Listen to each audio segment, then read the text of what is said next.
جس میں سے کہ تقریباً سبھی کو مار دیا گیا تھا۔ کچھ کی موت ٹارچر کی وجہ سے ہو گئی اور کچھ کو خود ہی مار دیا گیا تھا۔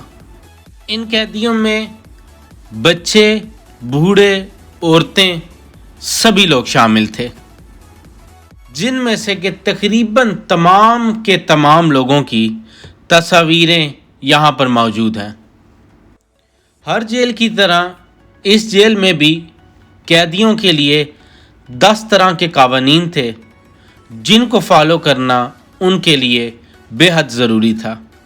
اگر کوئی بھی قیدی 10 میں سے کسی ایک قانون کی بھی خلاف ورزی کرتا تو اسے اور شدید قسم کا ٹارچر کیا جاتا، اور یہ رہے وہ 10 قسم کے رولز جو قیدیوں کو فالو کرنے ہوتے تھے۔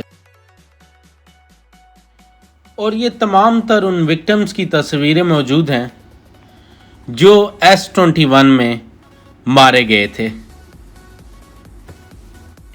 کچھ ریکارڈ اور ریسرچ کے مطابق یہ پتہ لگتا ہے کہ ان قیدیوں میں سے کچھ قیدی جو S21 میں موجود تھے وہ فارنرز بھی تھے، اور حساس انفارمیشن کے مطابق کچھ لوگ پاکستانی اور انڈینز بھی تھے۔ ہر قیدی کو اپنا اپنا نمبر الاٹ کیا گیا تھا، جیسے کہ مختلف جیلز میں کیا جاتا ہے، لیکن اس جیل میں قیدیوں کا نمبر نہ ہی ان کے کپڑوں پر اور نہ ہی ان کے جوتوں پر، بلکہ ان کا نمبر ایک چمڑے نما رسی کے ساتھ ان کے گلے کے ساتھ باندھ دیا جاتا تھا۔ یہاں پر لوگوں کی تعداد اس قدر زیادہ تھی کہ ہر قیدی کو یاد رکھنا ممکن نہیں تھا، کیونکہ ہر ہفتے یا مہینے کے بعد قیدیوں کی نئی گاڑیاں آتی تھیں اور پرانوں کی لاشیں لے کے واپس چلی جاتی تھیں، جس وجہ سے اس مسئلے کے حل کے لیے اس وقت کے جیل کے حکام کے حکم کے مطابق یہ تصویریں بنائی گئی تھیں تاکہ تمام تر قیدیوں میں سے کسی کو بھی زندہ نہ چھوڑا جائے۔ یہ اس ہائی اسکول کے اندر موجود کلاس رومز تھے، جس کی درمیان میں سے دیواروں کو توڑ کر پارٹیشن کی گئی، اور ہر کلاس کے اندر تقریباً 10 سے 15 چھوٹے چھوٹے سیلز بنائے گئے، جس کے اندر آئرن راڈ کی مدد سے قیدیوں کو قید کیا جاتا تھا۔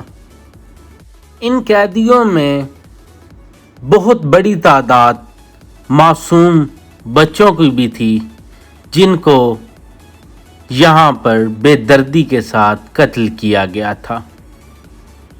کون سا ایسا ٹارچر تھا جو اس جیل میں نہ آزمایا گیا ہو؟ ڈی ہائیڈریشن کی وجہ سے جب قیدی تڑپ تڑپ کے موت کے بالکل قریب ہوتے تھے تو ان پہ دوبارہ پانی پھینک کر ان میں جیسے جان بھر دی جاتی تھی، اور پھر دوبارہ ان لوگوں کو کئی ہفتے تک کے لیے کمروں میں بند کر دیا جاتا تھا۔ اور یہ تمام تر وہ آلات ہیں جو اس جیل میں ٹارچر کرنے کے لیے استعمال کیے جاتے تھے۔ لوگوں کو الٹا باندھ کر ان کی پوری چمڑی ان کے جسم سے علیحدہ کر دی جاتی تھی، اور اس تختے کی مدد سے لوگوں کی انگلیوں کو کاٹا جاتا تھا اور ان کی گردنوں کو ان کے جسم سے علیحدہ کیا جاتا تھا، اور اس تختے پر لوگوں کو سیدھا لٹا کر ان کے ہاتھ اور پاؤں باندھ کر ان کے سینے سے ان کی چمڑی کو ادھیڑ دیا جاتا تھا، اور اس پانی سے بھرے ہوئے ٹب میں لوگوں کے ہاتھ اور پاؤں باندھ کر ان کو الٹا یا کمر کے بل لٹا کر اندر ڈبا دیا جاتا تھا، جس کی وجہ سے وہ دم توڑ دیتے تھے۔ یہ کمبوڈیا کی اس وقت کی سول وار کی کچھ تصویریں ہیں جو ہمیں اس وقت کی بربریت اور جبر کو واضح کرتی ہیں۔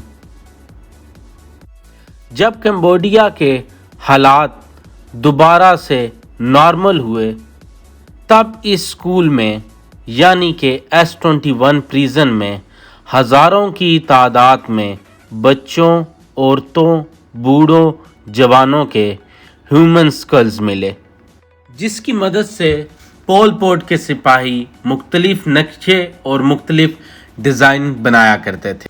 یہ ہڈیوں سے بھرا ہوا ڈبہ تقریباً 5000 لوگوں کی ہڈیوں پر مشتمل ہے، جن میں سے کہ 3000 سے زائد معصوم بچے اور بچیاں شامل ہیں۔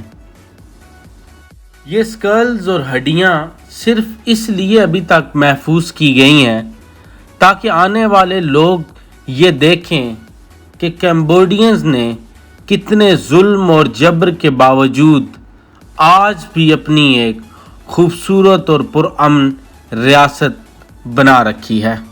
فائنلی میں آ چکا ہوں باہر اور طبیعت میری پہلے سے خاصی بہتر ہے۔ جیسے ہم پاکستان میں کہتے ہیں نا، اور سنائیں، پہلے سے آرام ہے جی۔ الحمدللہ پہلے سے کافی زیادہ آرام ہے۔ اس ہسٹری کو دیکھنے کے بعد یہ کہنا پڑے گا کہ کمبوڈینز جو ہیں انہوں نے ترقی واقعی کی ہے اور انہوں نے واقعی اپنے ملک کو سٹیبل کیا ہے۔ باقی یار دماغ شل ہو چکا ہے، الفاظ جو ہیں وہ ساتھ چھوڑ رہے ہیں، اس لیے میں یہ کہتا ہوں کہ ہم آج کی اپنی اس ویڈیو کو یہیں پہ کرتے ہیں ختم۔ کل آپ کا خواجہ آپ لوگوں کے لیے لے کے آئے گا ایک اور نئی ویڈیو، ایک اور مزے کا ولاگ۔ تب تک کے لیے مجھے دے اجازت، خواجہ فرار، خدا حافظ میرے یار۔